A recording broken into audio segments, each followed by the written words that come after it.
समज सिरियस होतं, निवेदन सिरियस आहे हो सर.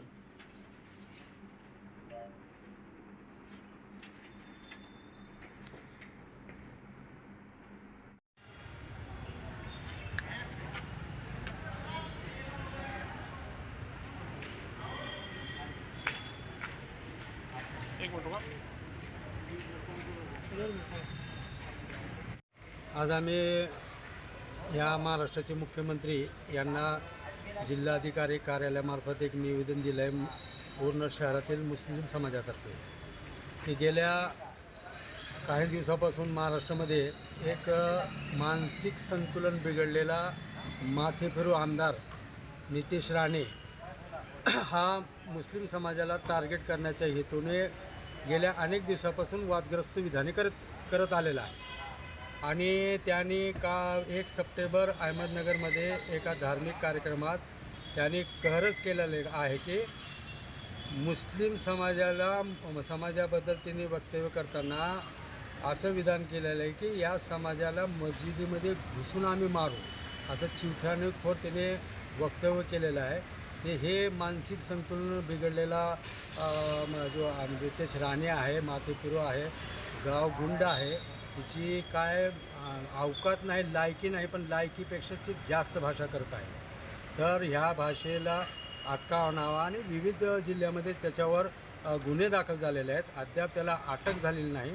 तर आम्ही आज माननीय मुख्यमंत्र्यांना हे निवेदन दिलं की आपल्या महाराष्ट्रामध्ये कायदा सुव्यवस्था नीट ठेवायची असेल, शांतता नांदवायची असेल तर ह्या संतुलन बिघडलेल्या आमदाराला ताबडतोब अटक करून त्याच्यावर कठोर कारवाई व्हायला पाहिजे. नाही झाली तर आम्ही रस्त्यावर उतरून याचा जबाब सरकारला विचारू आणि जबाब विचारताना त्यावेळेस जर कायदा सुव्यवस्थेचा कुठला प्रश्न निर्माण झाला तर सरकार या गोष्टीला स्वतः जबाबदार राहील. कारण सरकारमधला हा आमदार आहे आणि असे बेताल वक्तव्य करत आहे ते आम्ही कदापिही मुस्लिम समाज सहन करणार नाही. याची किंमत त्याला भुगतावी लागेल. काय निवेदन दिलं आहे, कशा बाबतीत तुमची मागणी काय आहे? भारतीय जनता पक्षाचा एक आमदार गेल्या 6 महिन्यापासून महाराष्ट्रामध्ये बेताल वक्तव्य करत आहे.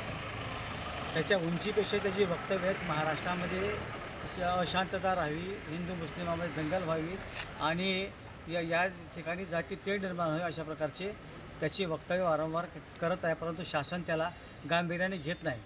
या अगोदर सोलापूरला 2 वेळा येऊन गेला. 2 वेळेला त्यांनी जे आहे की जातीवादी वक्तव्य केलेले आहेत. त्याचप्रमाणे मुस्लिम आरक्षणाच्या बाबतीतसुद्धा की मुंबईला मोर्चा काढूनंतर परत कसे जाल असं म्हणाला. आणि याच्यामध्ये अहमदनगर जिल्ह्यामध्ये ज्या वेळेला तो बोलत होता त्यावेळेला म्हणाला की मस्जिदमध्ये घुसून मारू. ही वक्तव्य जी आहेत की अत्यंत लांछनास्पद आणि इस्लाम धर्माचा अवमानकारक आहेत आणि ह्याच्यातून की जातीय तेढ निर्माण झाल्याशिवाय राहत नाही.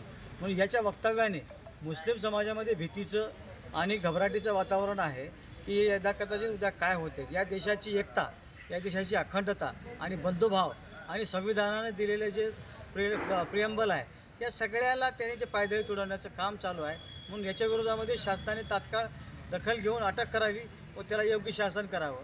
परंतु भारतीय जनता पक्षाचे लोक, सत्तेतले लोक हे मूग गिळून गप्प आहेत. ते मुकाट्याने ते ऐकतात. तरी याच्या विरोधामध्ये आम्ही जर यापुढे तर त्यांचं वक्तव्य जर बंद नाही झालं तर त्याच्या विरोधामध्ये तीव्र आंदोलन केल्याशिवाय राहणार नाही. अशा प्रकारचं आम्ही या ठिकाणी माननीय जिल्हाधिकारी यांच्यामार्फत मुख्यमंत्री महोदयांना कळवलेलं आहे.